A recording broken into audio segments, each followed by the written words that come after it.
Welcome to Royal World Podcast, exploring the history, legacy, and influence of global nobility. Also available in video format on YouTube and TV.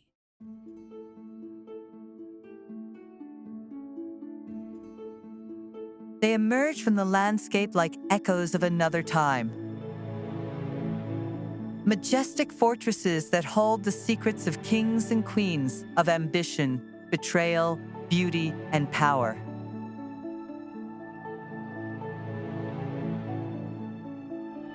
Across the hills of Scotland, the sunlit courts of Spain, and an island in Sweden.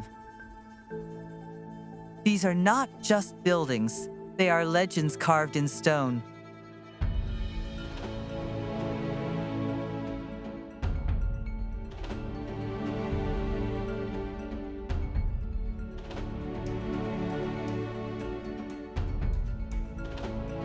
For centuries, they have watched empires rise and fall. They've echoed with the footsteps of revolutionaries, the whispers of intrigue, and the thunder of war. Some were built as fortresses, others as fantasies. But all of them were built to impress, to intimidate, and to last. Join us on a journey through 8 of the world's most breathtaking castles and palaces. From fairy tale towers to battle-scarred ruins, from gilded halls to secret passageways. Discover the untold secrets of their creators, the obsessions that built them, and the myths they've inspired.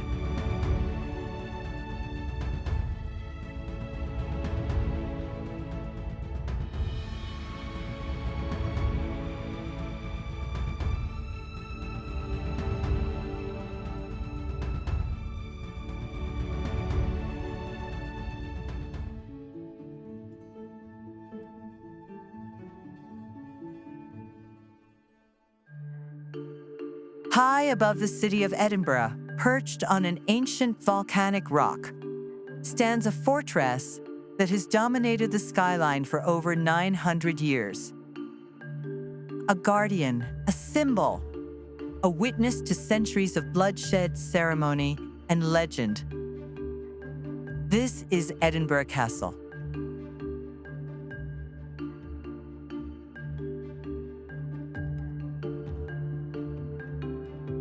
Its story begins not with kings or queens, but with fire and stone. Set upon its mighty volcanic rock, Edinburgh Castle's strategic advantage is unmistakable. Towering above the Scottish capital, it has drawn warriors and kings for nearly 2 millennia. Long before it became a royal residence, Iron Age tribes recognized its military value, building a hill fort atop the cliffs.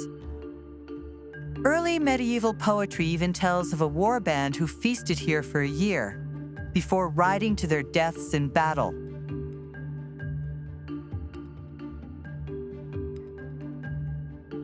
The castle has stood through fire and fury, guarding Scotland's most dramatic moments, and bearing the scars of countless sieges.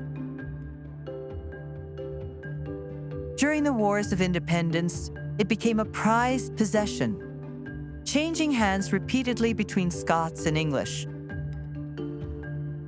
In 1314, in one of the most daring raids in Scottish history, Thomas Randolph, nephew of Robert the Bruce, the King of Scots, who laid the foundation for an independent kingdom through his military triumphs, led his men up the steep rock face under cover of night and took the castle back. And after the brutal Lang Siege of 1573, the castle rose again with stronger fortifications, including the iconic Half Moon Battery, a curved rampart built on the ruins of David's Tower. It was later armed with the legendary 7 Sisters, 7 bronze cannons cast around 1500 for King James IV, which remained in place for over 200 years.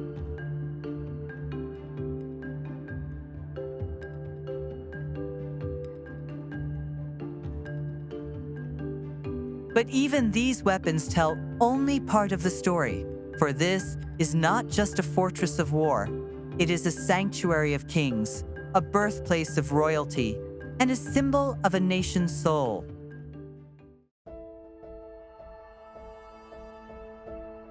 King David I, son of St. Margaret of Scotland, built the Chapel of St. Margaret, which still stands today, the castle's oldest surviving structure. Through the Middle Ages, Edinburgh Castle became the beating heart of Scottish monarchy. It was both a royal palace and a military fortress, a rare combination that gave it beauty and deadly purpose. In 1511, the castle saw the completion of the Great Hall, built for King James IV. Its timber roof soared above grand banquets and solemn state gatherings.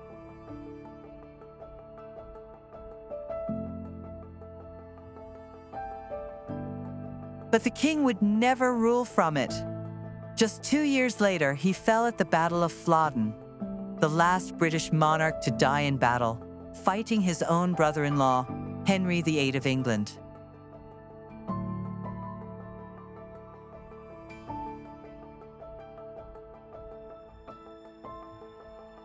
The gilded letters stand over the palace door, the initials of Mary, Queen of Scots, and her husband, Henry Stuart.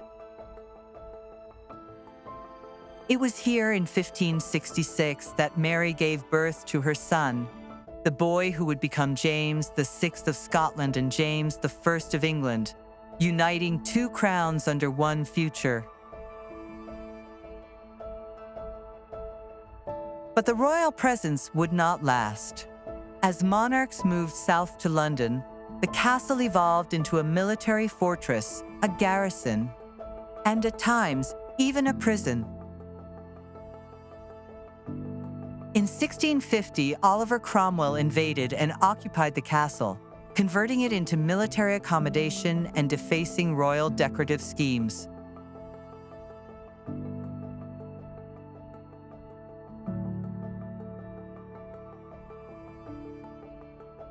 Its dungeons once held pirates, political enemies, and prisoners of war from across Europe.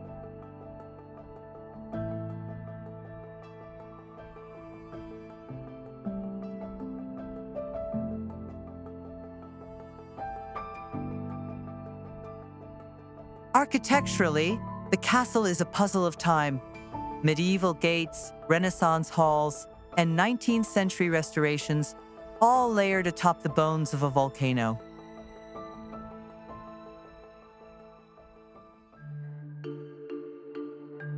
And at its heart, symbols of sovereignty, the Scottish crown jewels. Once hidden away after union with England, and rediscovered centuries later by Sir Walter Scott, a Scottish novelist and poet whose tales shaped the world's image of Scotland and its romantic past.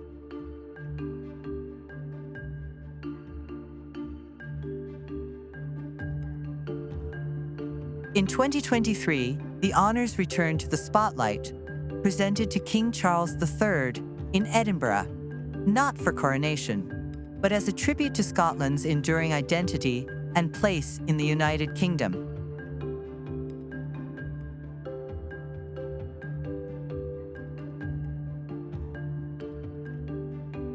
Today, Edinburgh Castle is no longer a fortress of war, but a symbol of Scottish identity. Over 2 million visitors a year climb the cobbled path to its gates. They come not only to see the views or the cannons or the jewels. They come to feel something deeper, a connection to the soul of Scotland.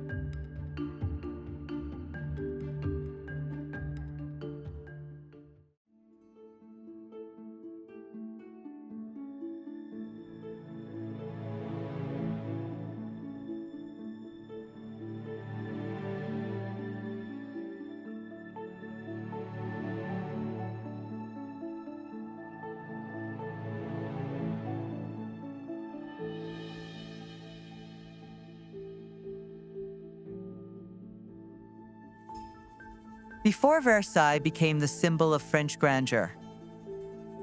Before the Hall of Mirrors dazzled diplomats and queens, there was only forest and the sound of hoofbeats.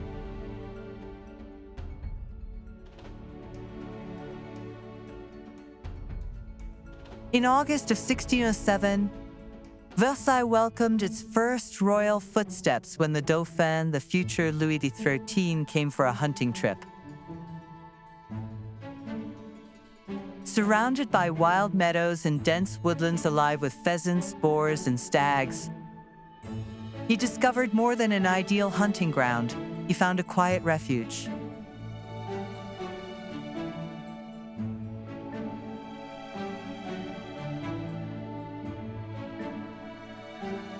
At just 3 years old, Louis XIV was brought to Versailles, escaping a smallpox outbreak that swept through the royal court.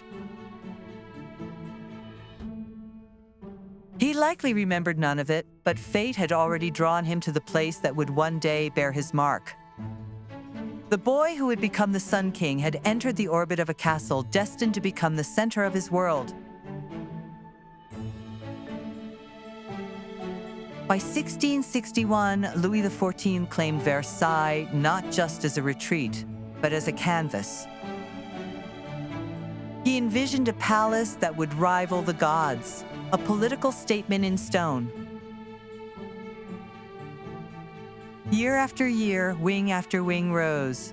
The royal chapel, the dazzling hall of mirrors and fountains, so elaborated they needed entire rivers rerouted. It had become a glittering symbol of absolute monarchy, where every gesture and ritual centered on the king's authority and grandeur.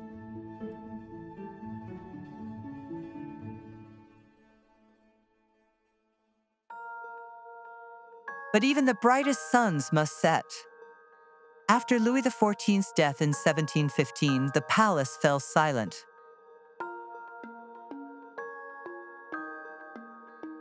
It would be years before Versailles felt royal again.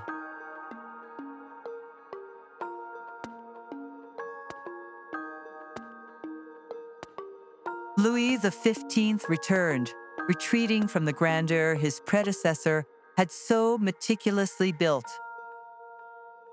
But it was his grandson, Louis XVI, who would be Versailles' final king in residence.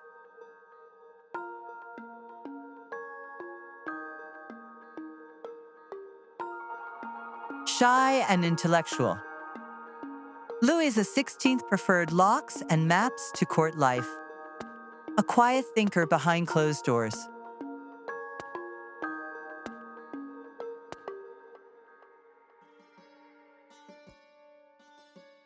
In the privacy of his chambers, he was a man of thought, not performance.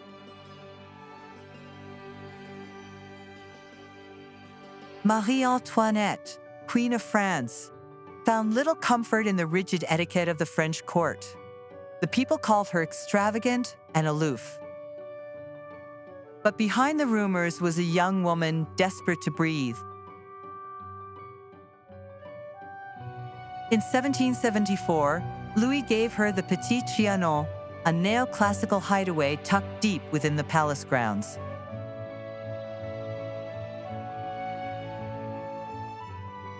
There, she created a simple world of gardens and a make-believe village, escaping from the palace to play shepherdess, free from judgment.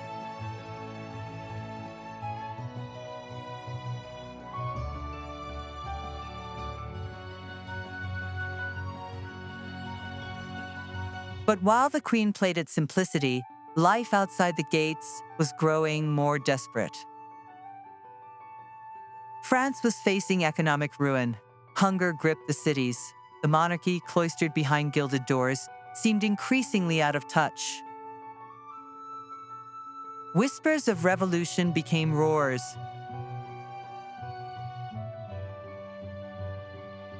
In May 1789, the Estates General met at Versailles, and by October, the palace was no longer a symbol of glory. It was a symbol of oppression. On October 5th, thousands marched from Paris to Versailles, demanding bread. The next morning, they stormed the palace. The royal family, roused from their beds, shaken, surrounded, was forced to leave.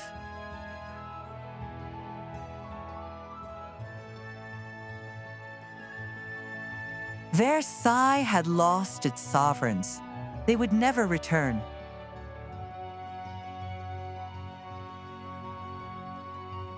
Though the mobs did not destroy it, the palace was left in silence. The mirrors reflected empty halls. The fountains ran for no one. The palace had become a ghost of monarchy, haunted not by spirits, but by memory. The 20th century opened under the shadow of war. When the First World War erupted, Versailles, like the rest of France, fell quiet. The palace closed its doors, its masterpieces carefully shielded from harm. But unlike the devastation suffered by other regions, Versailles was never invaded. The gardens remained intact. The marble statues still stood. And though the crowds thinned, the spirit of the place endured. Then, in 1919, the Treaty of Versailles was signed, marking the end of the Great War.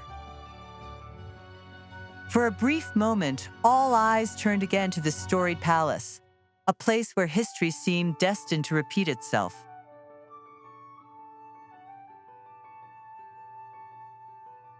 Today, Versailles is more than a monument. It's a living museum, a symphony of stone and story.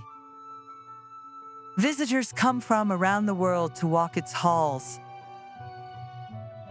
Ever faithful to its origins, Versailles remains a sanctuary for art, beauty, and history. Each year, a new voice from the world of contemporary art is invited to leave their mark, bridging past and present in a place where time refuses to stand still.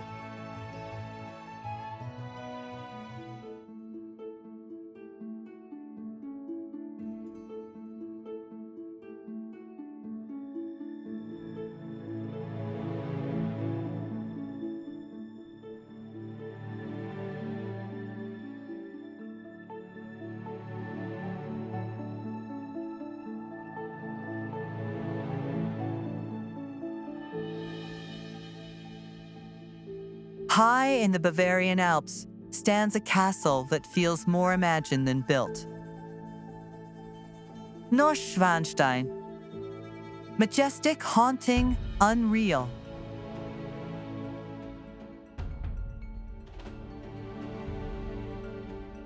A fantasy made stone, born not from war or politics, but from the restless dreams of a king desperate to escape the world he ruled.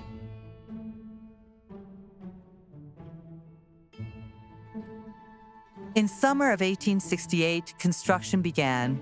By September of the following year, King Ludwig II laid the foundation stone, sealed with portraits, coins, and dreams, just as his father Ludwig I had once done.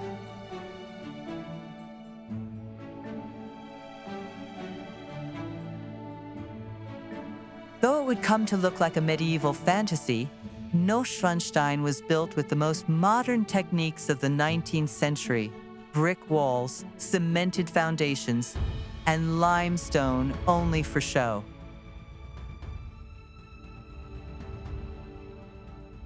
The first structure to rise was the Gateway Building, completed by 1873 and used by the king as temporary lodging.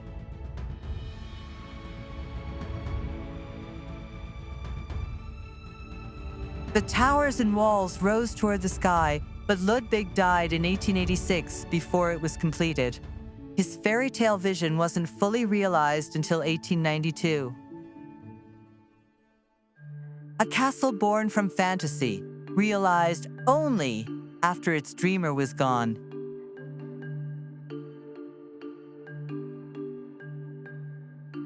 The castle's interiors are a tapestry of medieval legends and Wagnerian operas.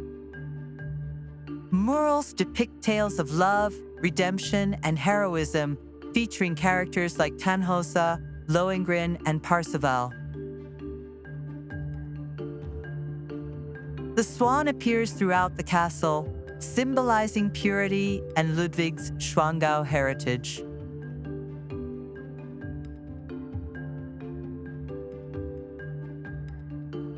The throne room resembles a church more than a hall of power, with its golden mosaics, vaulted ceilings, and no throne at all.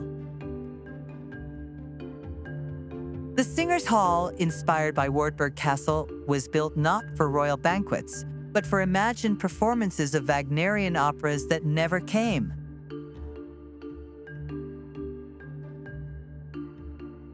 Even the king's private bedroom is a masterpiece. Hand-carved woodwork, celestial ceilings, and stained glass narrating German legends. Neuschwanstein wasn't just a castle, it was a stage. A stage built for one man.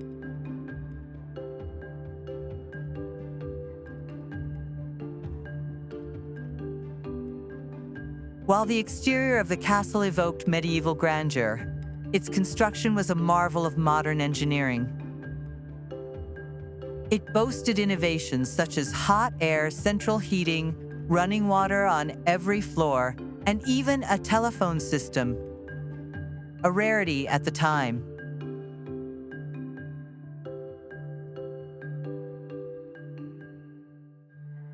Meals were transported via a lift system, and an electric bell system summoned servants, blending 19th century technology with the king's romantic vision. During World War II, the Nazis turned this mountain retreat into something far removed from Ludwig II's medieval idyll.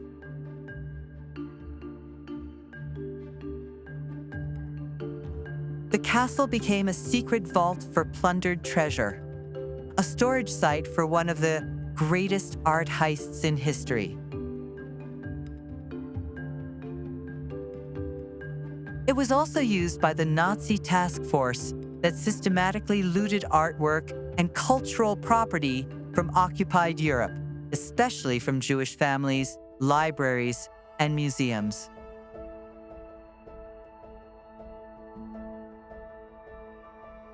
By war's end, over 20,000 stolen items had been catalogued within the castle's ornate halls, hidden behind stone walls.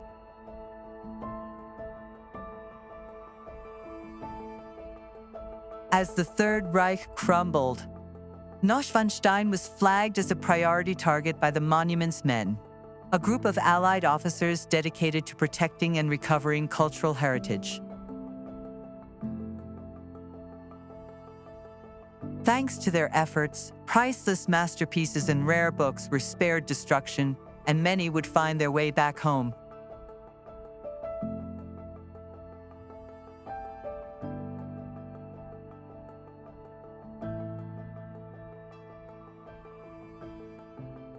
In the 1950s, Walt Disney and his wife Lillian visited Neuschwanstein, a trip through Europe. Surrounded by soaring towers, winding staircases, and panoramic mountain views, Walt saw more than just a romantic ruin.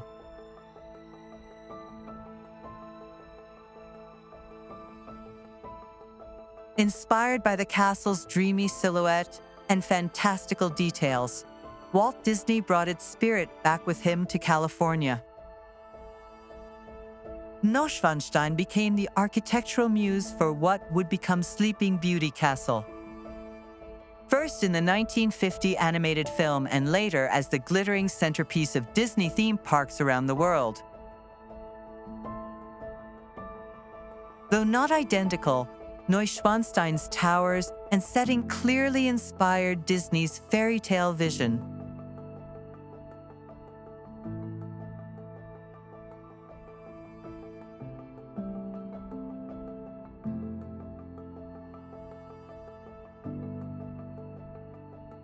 Neuschwanstein is more than a royal residence.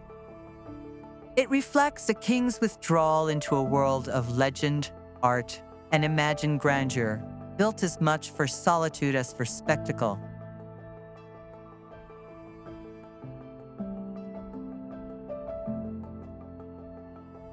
Today, Neuschwanstein welcomes over 1.4 million visitors each year, making it one of the most visited castles in Europe.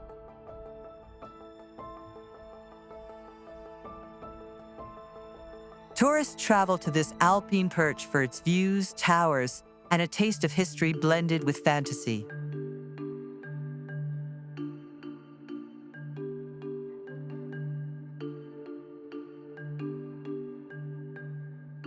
Hidden within its painted halls and vaulted chambers are the echoes of Wagnerian legends, medieval ideals, and the haunting solitude of a monarch who dreamed too grandly for his time.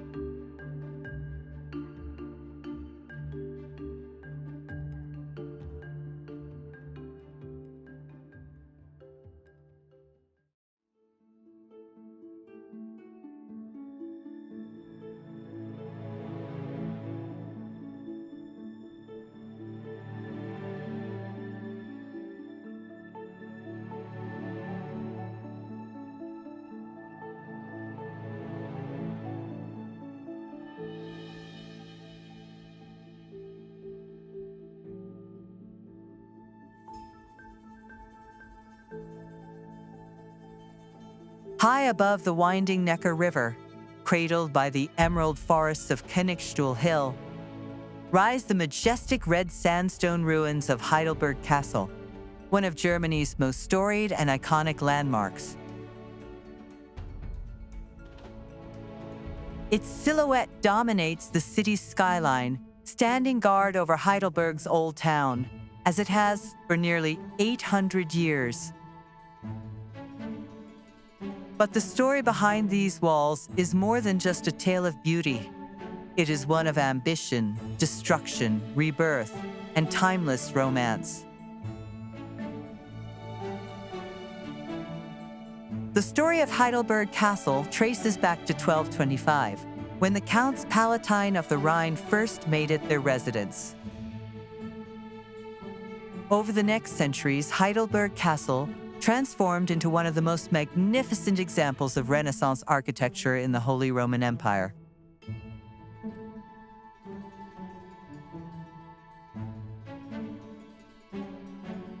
The Ottheinrich Wing, built between 1556 and 1559, is perhaps the crown jewel, an early German Renaissance marvel, its facade adorned with statues of ancient heroes and emperors, immortalizing power, virtue, and legacy in carved stone.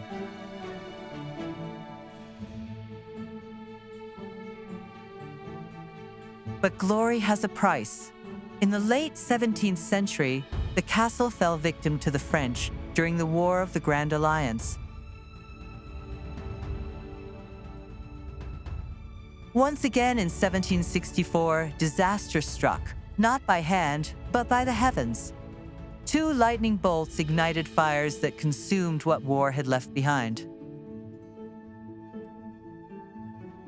Heidelberg Castle was reduced to a skeleton of its former self.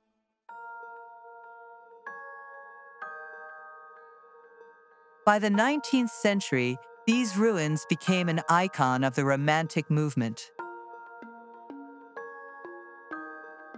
Poets, painters, and travelers saw not ruin, but poetry in the ivy-clad, crumbling towers.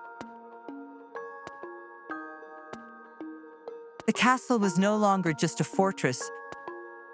It was a muse.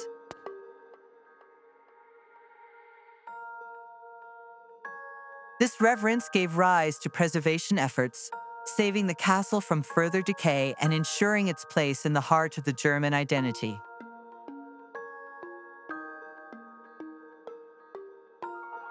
Inside the barrel building, we'll find one of the castle's most famous features, the giant Heidelberg Tun, a massive wine barrel once used to store an incredible amount of wine. It reminds us of the lively feasts that once took place here.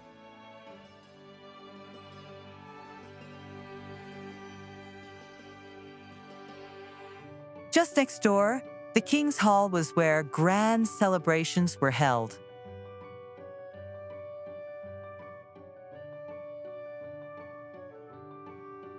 One of the most iconic places in the castle were the castle's once legendary gardens.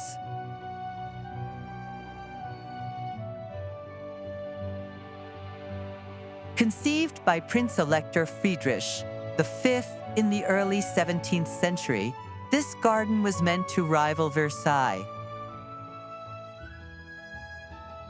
Though never finished due to war and unrest, its terraces, grottos, and gates still hint at a once mythical splendor.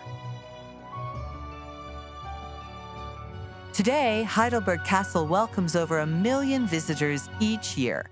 Special exhibitions, historical tours, concerts, and, in tribute to its fiery past, breathtaking firework displays remind us of the castle's dual legacy, its rise and its ruin.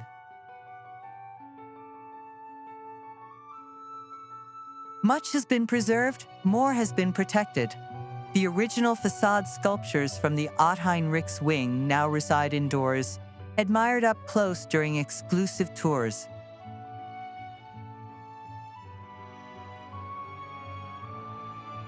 Meanwhile, new life emerges in old walls, with glass roofs, restored halls, and event spaces blending past with present.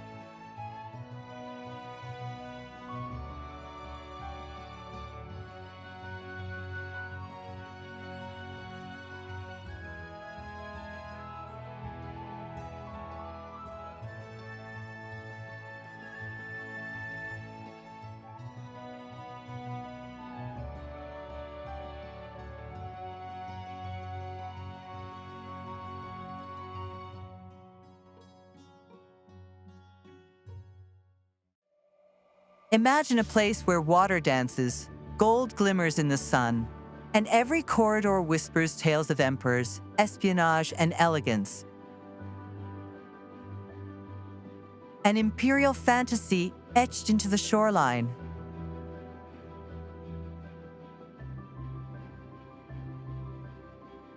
Often called the Russian Versailles, Peterhof is far more than a royal residence.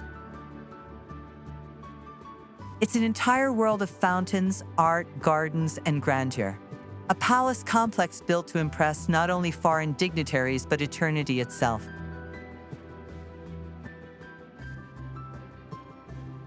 Our story begins in 1714 with Tsar Peter the Great.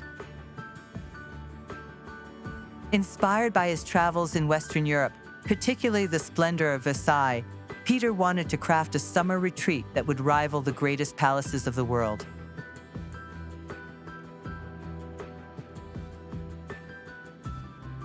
But Peterhof was more than a vanity project. For a man obsessed with naval power and modernization, it was also a bold statement. Russia had arrived on the world stage. At the heart of Peterhof lies the Grand Palace, the crown jewel of the estate. Though today it stretches a majestic 300 meters across the landscape, the original palace was a modest two-story manor, Peter's so-called upper chambers. But as the Russian court grew more decadent, so too did its architectural taste. Under the reign of his daughter, Empress Elizabeth, the palace underwent a dazzling transformation.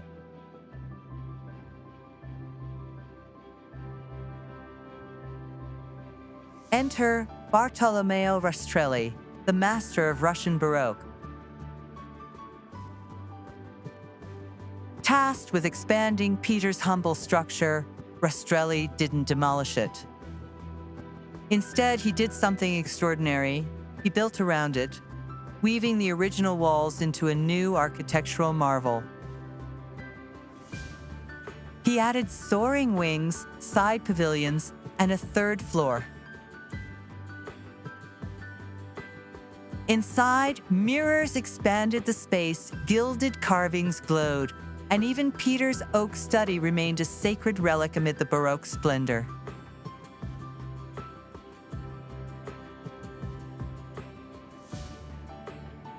Under Catherine the Great, halls were redone in the classical style. Stucco replaced gilding, favoring elegance over excess, yet the palace kept its soul, vision, power, and evolving taste.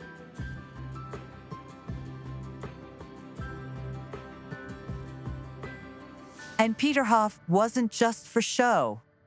It was alive with court life, balls, weddings, baptisms, and masquerades for thousands. But even beauty like this isn't safe from war.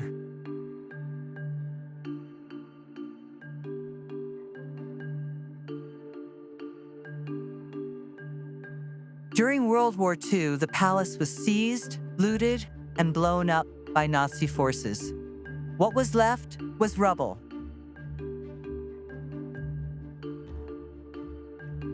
Yet against all odds, Soviet restorers resurrected it, piece by painstaking piece. By 1964, the first halls reopened.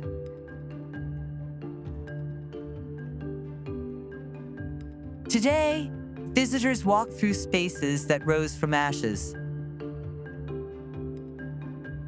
And the marvels don't end with the palace. Just outside its southern doors lies the upper garden, a manicured, geometric marvel of parterres, fountains, and mythological statues. Once a vegetable garden for the imperial kitchens, it gradually became a living gallery.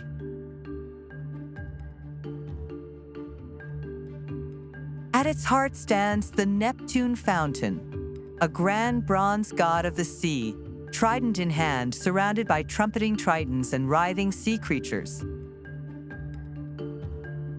But the true spectacle lies beyond, where the land plunges down to the Gulf of Finland.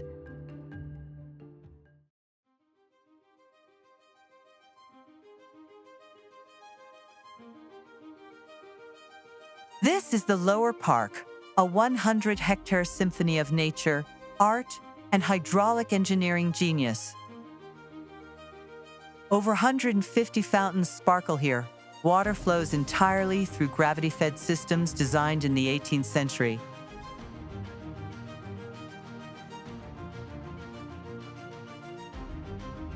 And the most iconic feature? The Grand Cascade. Directly beneath the palace, a tumbling series of steps, statues, and jets, culminating in a gilded statue of Samson wrestling a lion, a symbol of Russia's triumph over Sweden in the Great Northern War. The fountain alone shoots water 20 meters into the air. It's a performance every day for everyone.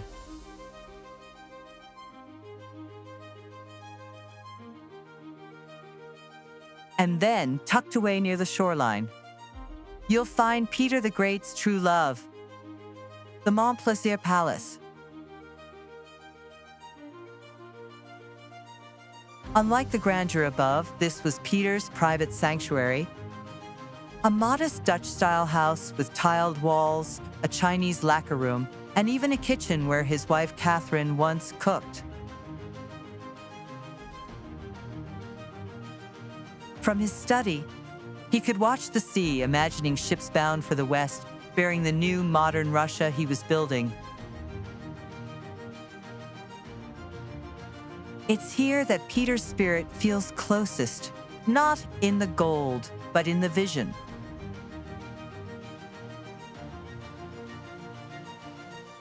So why does Peterhof still captivate?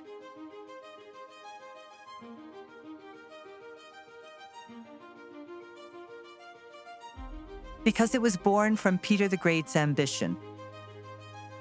Transformed under Catherine the Great, nearly destroyed in World War II, and carefully rebuilt as a symbol of cultural resilience.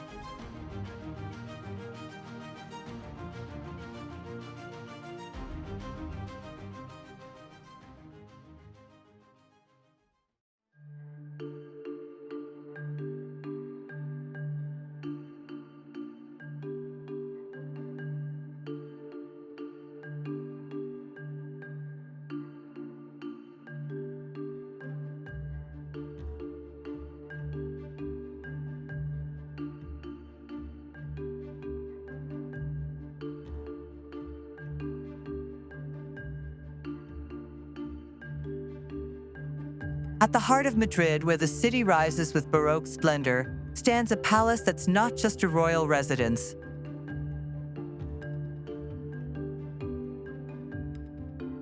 It's a monument to empire, fire, ambition, and survival. This is the Royal Palace of Madrid, the largest functioning royal palace in Europe. The Royal Alcazar of Madrid stood on the very grounds where today's royal palace now rises.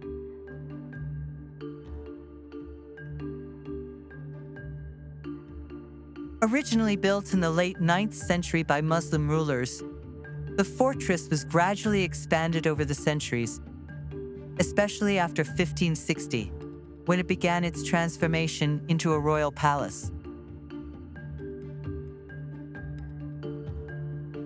It then became the heart of Spain's imperial court, and Madrid was named the capital. King Charles I commissioned the first major expansion, completed in 1537. Later, in 1636, architect Juan Gómez de Mora redesigned its exterior under King Philip IV, blending the fortress and palace in an unusual architectural mix.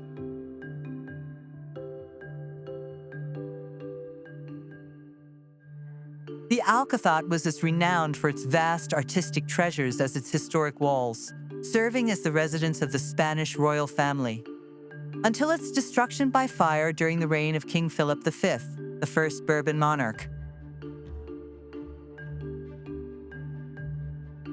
On Christmas Eve, 1734, a devastating fire engulfed the Alcazar, raging for 4 days. Miraculously, the flames spared the Royal Library and the Treasury House, but the Grand Hall's housing masterpieces were not so fortunate.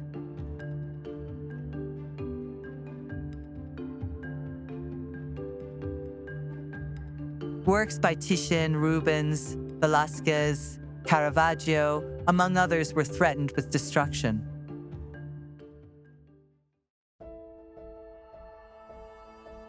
Desperate courtiers risked their lives, cutting canvases from frames and tossing them out windows to safety.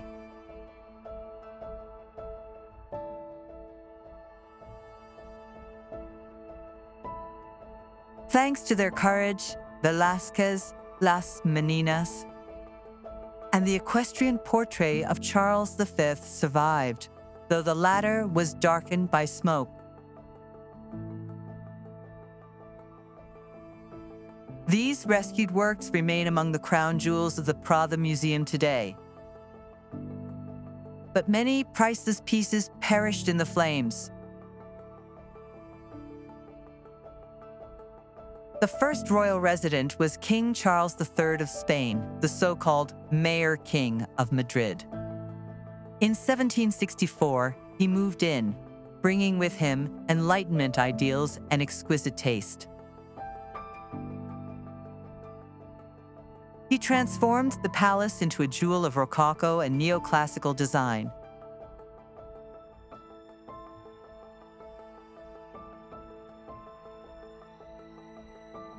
The throne room is one of its most dazzling and symbolically important spaces. Its walls are lined with red velvet embroidered in gold, and it is crowned by a magnificent ceiling painted by Giovanni Battista Tiepolo, depicting the Spanish monarchy as a divine institution.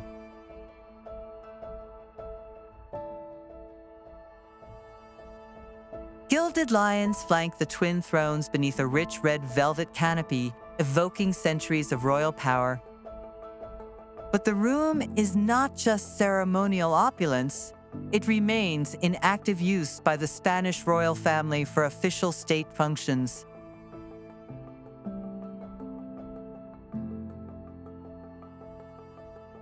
Historically, it has hosted ambassadors presenting their credentials, royal audiences, and key moments during state visits where heads of state are formally received.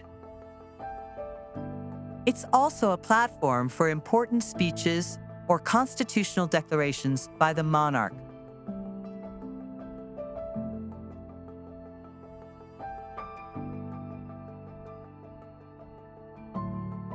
While Spain is now a constitutional monarchy, the throne room still symbolizes the continuity of royal tradition.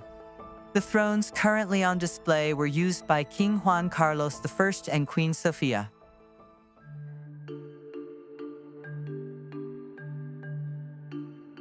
And then, the Royal Armory, arguably Spain's most overlooked treasure. Here lies the armor of Charles V, crafted by Milanese and Nuremberg masters. Not just war gear, this is ceremonial sculpture in steel. His horse's armor even has its own intricate plumage and family crest.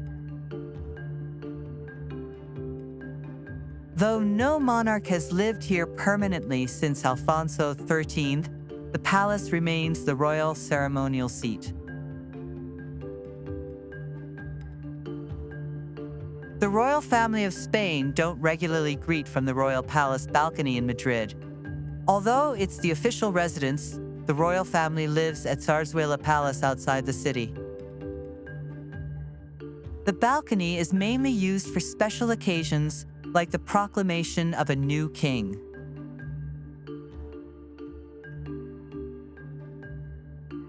Beyond the gates lie the Campo del Moro Gardens, once used for royal hunts, now home to peacocks and swans.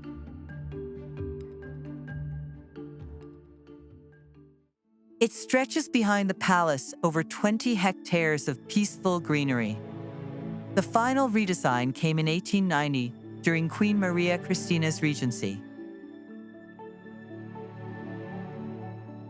Open daily, the gardens offer concerts, refreshments, and quiet respite.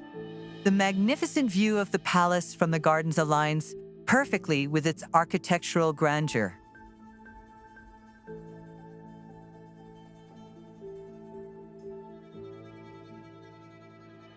The Royal Palace of Madrid is mostly used for state ceremonies nowadays.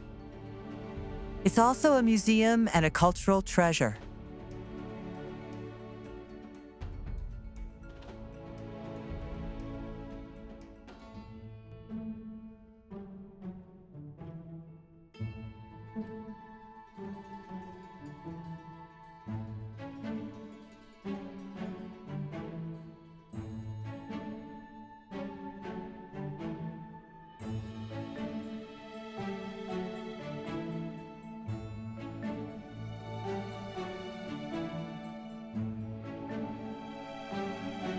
Just a short boat ride from Stockholm, on the serene island of Löven, stands a jewel of Sweden's royal heritage, Drottningholm Palace.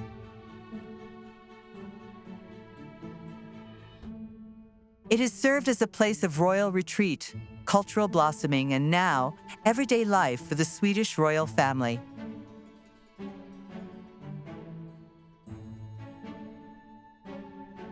The story of Drottningholm begins in the late 1500s, when King John III built the original palace as a gift for his queen, Catherine Jagiellon. But disaster struck in 1661 when a devastating fire reduced it to rubble. What rose from those ashes would become one of the most treasured Baroque residences in Europe. Queen Hedwig Eleonora, one of the great matriarchs of Swedish royalty, made Drottningholm her own. Her state bedroom, crafted by the finest artists and craftsmen in the land, was a marvel of its time. But it was the monumental staircase, with its optical illusions and sculpted drama, that became the palace's architectural centerpiece.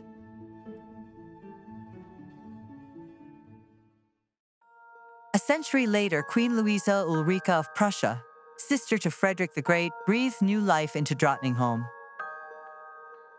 A patron of science, the arts, and Enlightenment thinking, she surrounded herself with writers, philosophers, and musicians.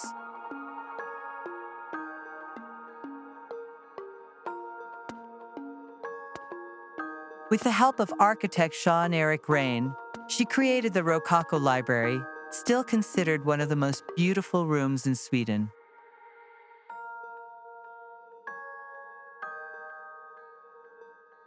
Her son, Gustav III, inherited the throne and a love for the palace, where he raced through halls, quizzed Linnaeus on pelicans, and admired Roman coins.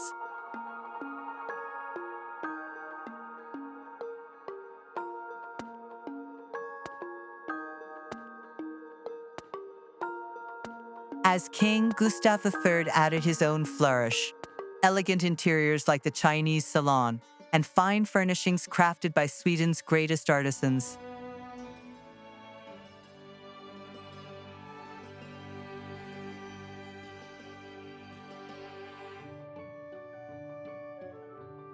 Drottningholm became a mix of formality and freedom, a palace of celebrations, salons, and royal retreats.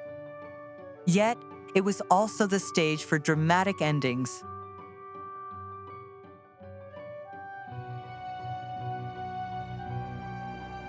In 1809, after an overthrow of power, King Gustav IV, Adolf, was brought here in disgrace. Before his exile, marking the end of the Gustavian era. But Drottningholm was never forgotten. The Bernadotte dynasty, which still reigns today, breathed new life into the palace. King Oscar I and Queen Josephina introduced the Hall of the Realm, while future monarchs like Gustav V and Gustav VI, Adolf, left their marks as well.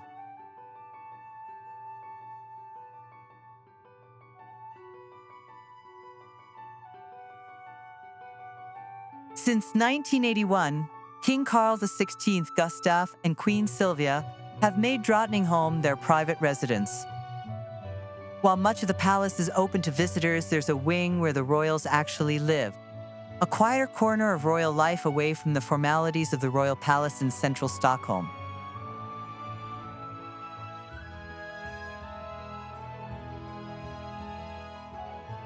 The palace is also a UNESCO World Heritage Site, celebrated for its stunning Baroque gardens and one of Europe's oldest working theaters.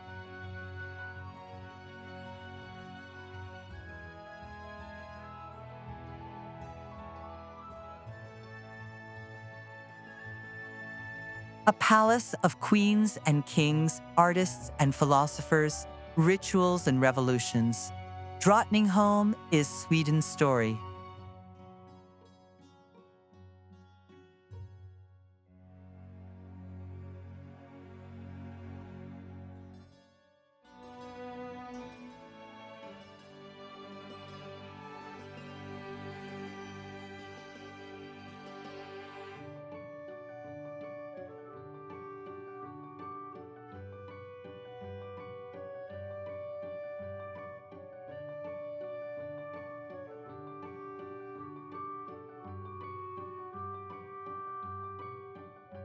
Set in the heart of the Netherlands, Apeldoorn is a quiet town framed by forests and royal history. On its edge stands Paleis het Loo, a serene royal retreat steeped in Baroque charm.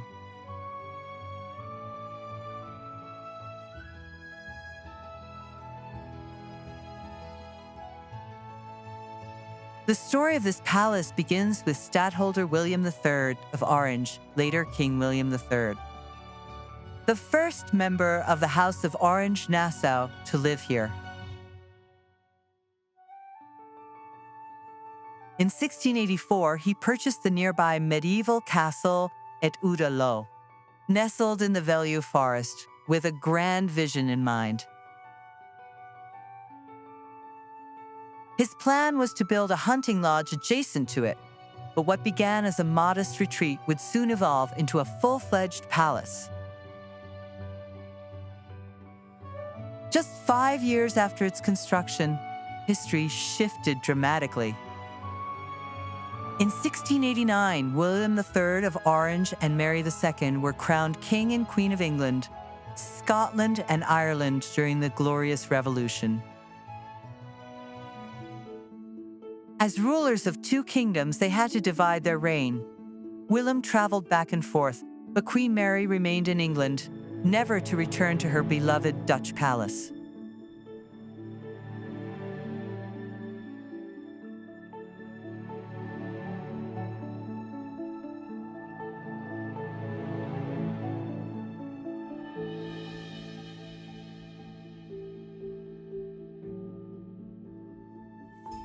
She died in 1694 at just 32 years old, never again setting eyes on her beloved Dutch palace.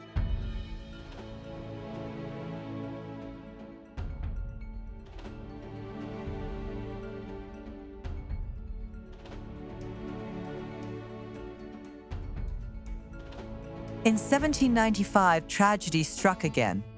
The French invaded the Netherlands, and Stadtholder Willem V and his family fled in haste. Palais-et-Lô was left behind and plundered by French troops. For a time, it was no longer a royal home, but a prize of conquest. Then, in 1806, it found a new occupant, Louis Napoleon Bonaparte, the brother of Napoleon Bonaparte and king of the newly created Kingdom of Holland. Though his reign was brief, his time at Het Loo added another layer to its international story. After the Napoleonic era, the palace returned to its roots. Generations of Dutch royals would call it home. It became the official summer palace of the Dutch monarchy, a place not just of leisure, but of governance, diplomacy, and identity. Even in modern times, the connection endures. From 1967 to 1977, Princess Margrethe, the aunt of the current king, lived here with her family. And though no royals live here now, they remain deeply connected to the place. At the grand reopening of the renovated palace in 2023, King Willem-Alexander said simply, "It feels like coming home."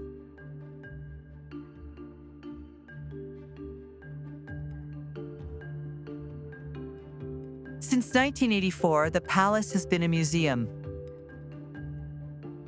Everything here, from the original furnishings to the intricate tapestries, is authentic and intact.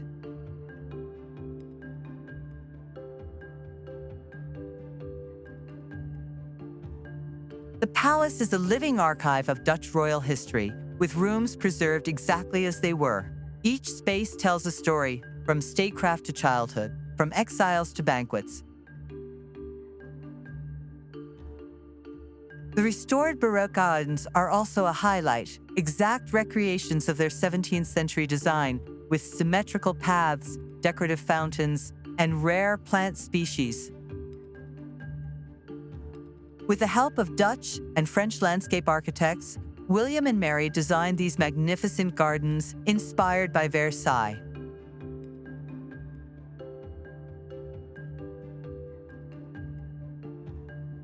The palace serves as a national symbol of the House of Orange-Nassau, hosting royal events, exhibitions, and even historical carriages and state vehicles once used by monarchs.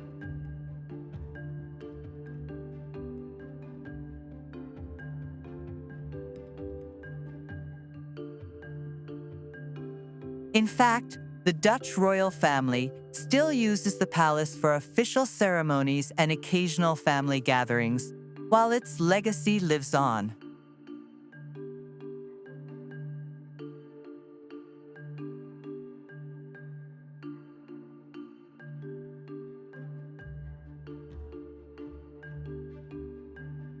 From Scottish ramparts and Swedish pavilions to sun-drenched Spanish courts, and the fountains of Peterhof, these royal palaces are more than monuments. They are theaters of history, where power was shaped, where beauty was declared, where legacy took root.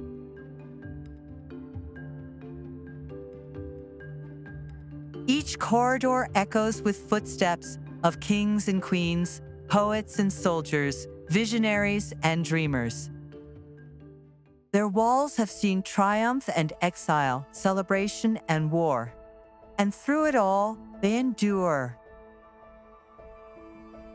Today, these castles no longer hold sovereign power.